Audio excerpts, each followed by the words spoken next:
Okay, so now we're going to talk about getting from our orientation, which is 99.99% of the time as a body in the world. We want to look. The looking takes place up here in the mind. It's the right mind. And though right mind is often used in conjunction with words like peace or light or whatever, the looking actually can involve quite a bit of distress. You say, oh my God, look at what I've been doing. So there's a part of the process that you have to expect that it's not going to be fun always when you look, right? But any aspect of looking is good because the ego would never look. So we get busy in the world and we do down here, lots of do. And so sometimes, meditation has become quite popular. Even corporations have training for meditation to get people more focused and concentrated, peaceful, so they get more productivity. So that's what the ego does. It either monetizes something or it weaponizes it. So when I say monetize, I mean I want to get something from it. So I want to get something from my meditation. It's got to help my productivity. It's got to have a good purpose. It's not just a waste of time sitting around saying Om.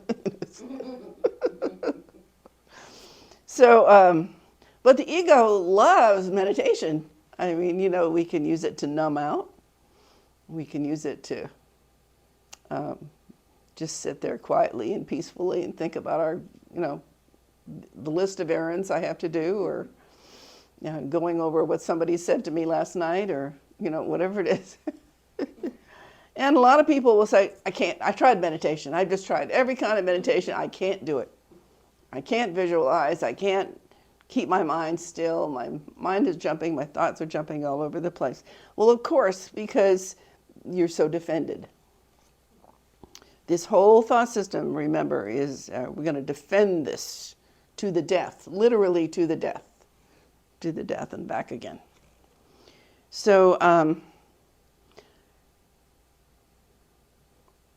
I think that the mind map can be helpful, that you can see that you just want to look from up here. So it says you can't see anything from within a battleground. You have to go beyond it and look back and see what's going on. So the world is our battleground where we seem to be in competition with everybody and everything. Everything's out to get us and to hurt us and to squash us. And there's a feeling of helplessness. But the ego mind loves that feeling of helplessness, being victimized and so forth. So it's in business no matter, what you do down here. So I have sort of a little effort at making a little meditator up here. And so I developed this AOL, which is just an easy thing to remember, is a process for looking. So you seem to be upset about something down here. Remember in lesson 5, I'm never upset for the reason I think. I'm not upset because somebody cut me off on the highway. I'm not upset because I lost my job. I'm not upset because whatever.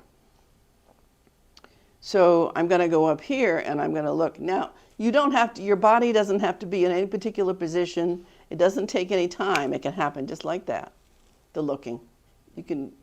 I don't ever sit down and do anything called meditating, ever. It's just, I can be sitting at the computer and playing computer games, video games, or Sudoku or something like that. And the thoughts come and the insights come. It doesn't matter what my body is doing. So, should you be still? Should you be quiet? Should you be quiet and still? If that helps you. Okay.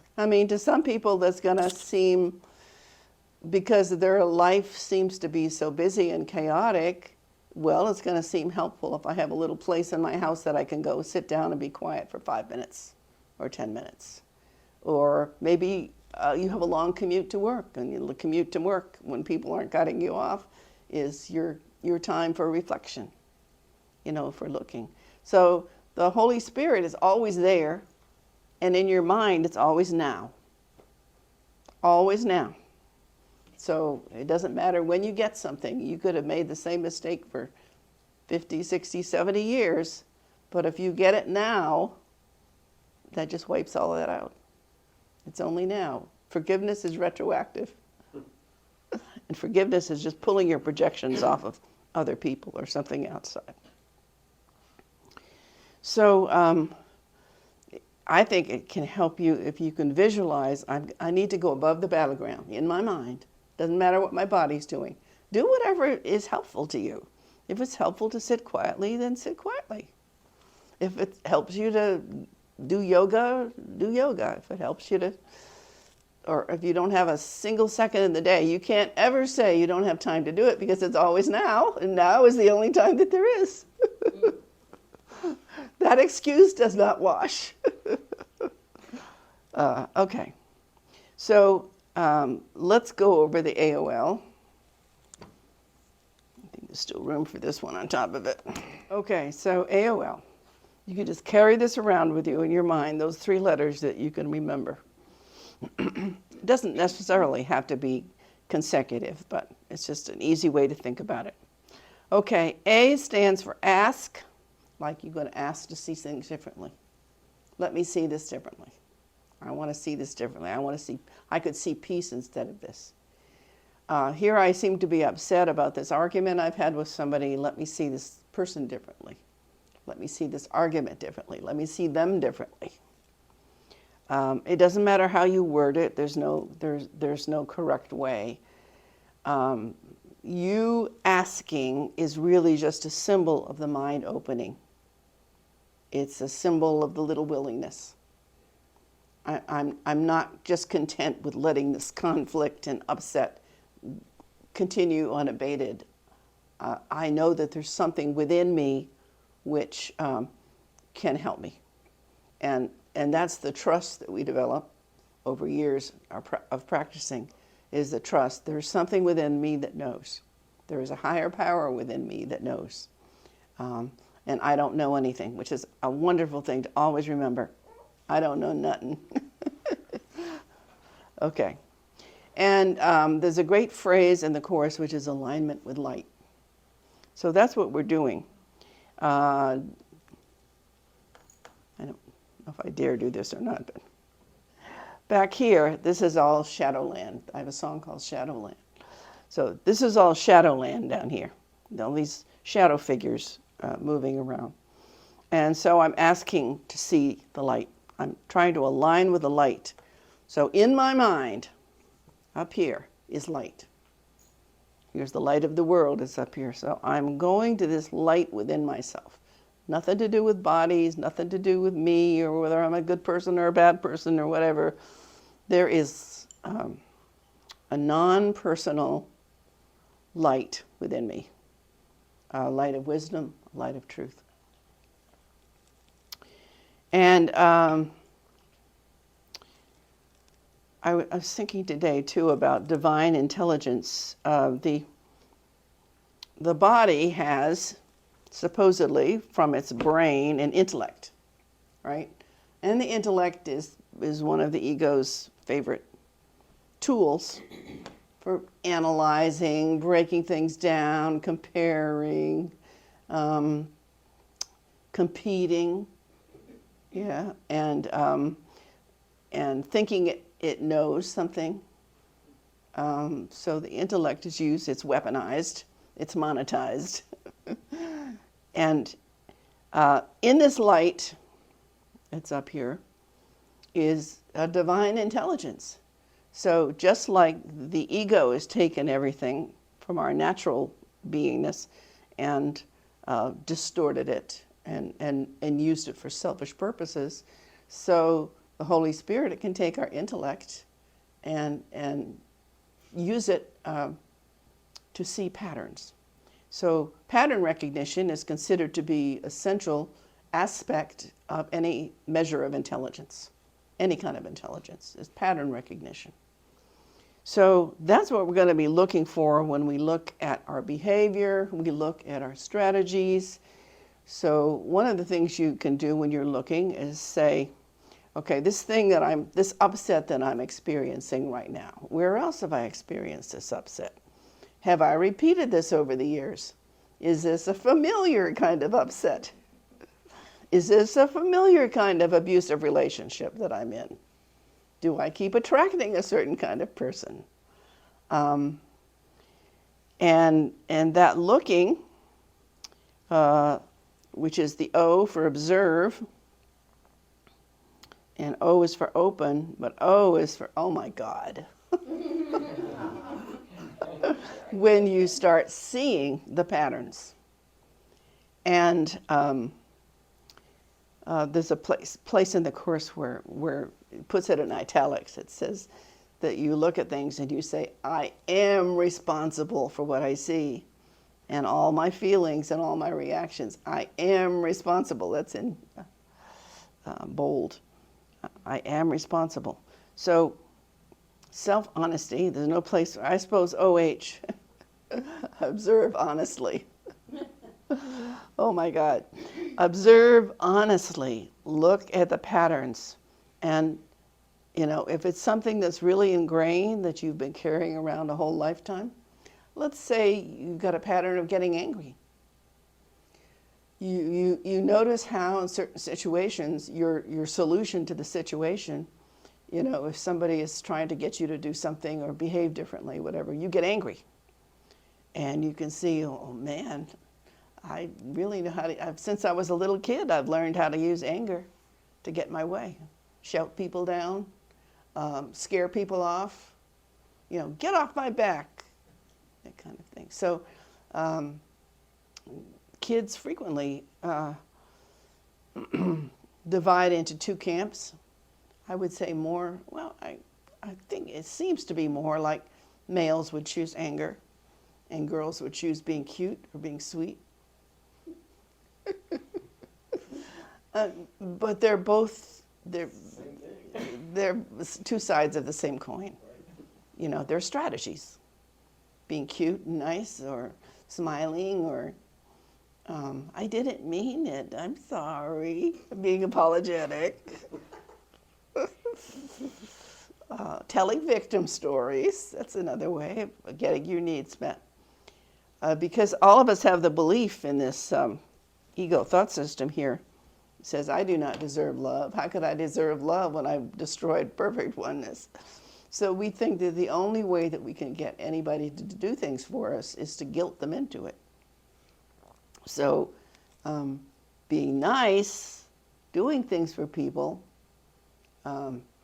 is often a way to build up points so that you can then turn around and ask them to do something for you or guilt them into it. You know, so look at all I've done for you. You should do this for me.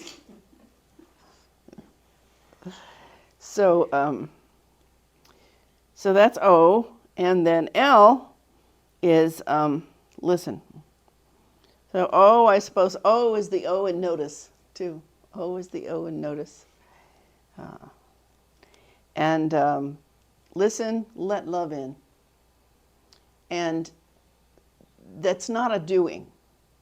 It's just, it will flow. These things flow together. It's really one thing, one package.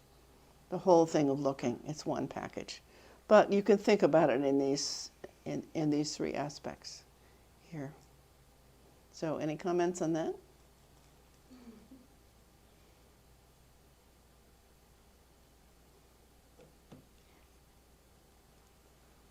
Okay, yeah. So what I see in this is it's like fleshed out more. I really appreciate that. Mm-hmm. Adding the O for observe honestly and the O in notice and how it all flows together. Quite excellent.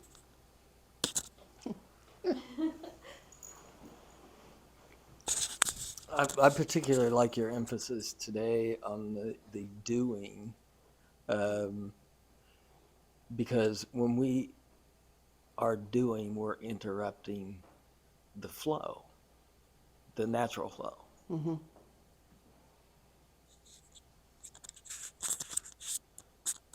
So one of the recent emails that we get periodically, there was like a workshop excerpt around I need do nothing, and in it can analyze each of the 4 words. And you and I talked about this a little bit. It's in the first teacher section of the website, yeah. Right. But I keep going back to that idea of doing, and you'd mentioned bodies are always doing something. And it always keeps coming back to me that all doing is neutral. What I'm doing at any given moment just doesn't matter. It's all the same. Nothing's better or worse, or, well, I mean, if you're out murdering people, that's probably not good. But in general, all doing is neutral. The only thing that matters is who am I doing it with? Am I in that mindful place, that watching place when I'm doing the doing? Mm-hmm. Or am I in this mindless place doing? And I'm sure the outcome will probably reflect that. But that, to me, it just always keeps coming to mind that all doing is neutral. Well, the course, oops. So this is the place of doing down here, or we think that there's doing going on. The course says that the ego is always being undone, always being undone. So the looking, you're looking.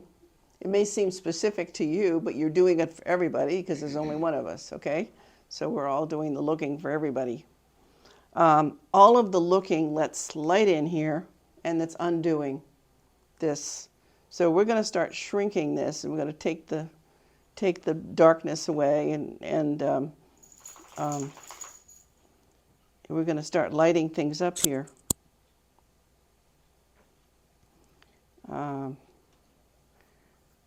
So we're trying to undo this false belief in separation is necessary. Then that's when the flow really enters in.